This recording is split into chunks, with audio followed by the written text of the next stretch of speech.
What's up, Rockstars? It's Amanda Mock here from AmandaMock.com, where I help small to medium-sized business owners get more clients, make more money, and truly enjoy their lives and their businesses once more. I have another question for you guys, which is why I'm posting a video today. And that question is from Mary. Mary asked me, how do you do it? I have a child at home and I can't seem to ever get any work done. I would love a job that lets me be home with my child and that fulfills me. So I'm working very hard to build just that, but it seems almost impossible to get anything done when I have to worry about my little one. In what ways do you distract your children in order to allow you to work? I have to be completely honest here, Mary. I don't. My children go off to a sitter, or I have someone come to my home and nanny them. And granted, I'm in a financial position where I can afford that, but there is no possible way for me to sit at home and focus on putting out quality work while taking quality care of my children and giving them the love and attention that they need. You can't really do that with anything. Your directions are too split, and something's going to miss out. Either your children are going to be neglected, or your work is going to be very poor quality, and it's going to hurt whatever business that you build up on. So when you ask me, how do I do it? It's very easy. They go away. I mean, I love my kids, but I cannot work with them home, and neither can you. And this actually bleeds out into a bigger issue that I've seen quite a bit, even in clients that I've worked with or other business owners that I'm aware of. And it even kind of relates to not just children, but also grandchildren or nieces and nephews or things like that. And it's really difficult when you're a parent. You don't want to rely on or lean too much on other people to watch your children.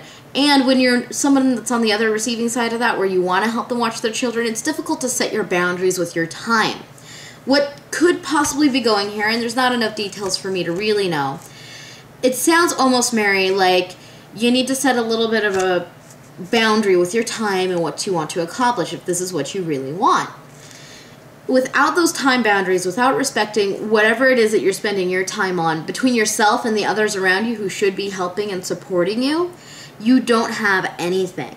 A lot of people assume, and you have this in here as well, there's a big misconception that if you're working from home, that you can also take care of children and do this and do that and this thing and that thing, but it's really not true. I don't know about any of you guys out there, but I worked harder at home doing my own thing than I ever did when I was working for corporate America.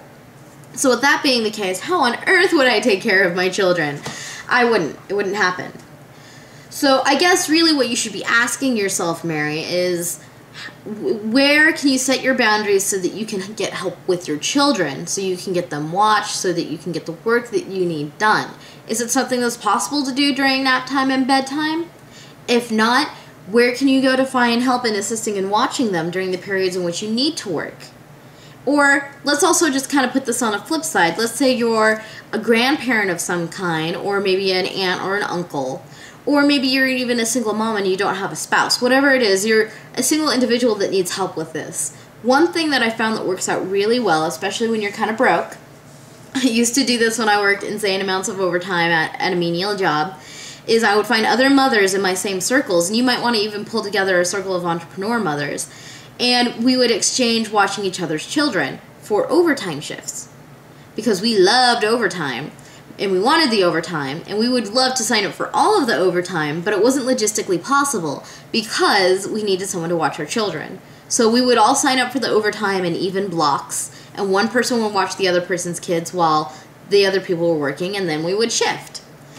Just get creative with whatever you need to make it work within your environment, but you cannot, I highly, highly, highly suggest you do not work with your children home, because it's just not going to happen. So that's your answer, Mary. How do you do it? How can you work with children at home? You can't. Lay down the law, set the boundaries, talk to everybody around you, come up with a realistic solution that allows you to focus on the work that you need and that ensures your child gets the quality care that they have. That was a little parenty, but it's a really good question, and it's something that I'm posed with a lot, so I thought it would be great to share. As for that, if you thought this video was helpful and informative for business owners or maybe even mothers alike, because there's a little bit of a life advice in there, please click like down below on YouTube. Don't forget to go to our Facebook page, which is linked below as well, and check out the website at amandamock.com. You can sign up for our newsletter and we'll have some really great information that I don't share in these videos or on my Facebook page. As for that, this is Amanda Mock, and live like the rock star you are.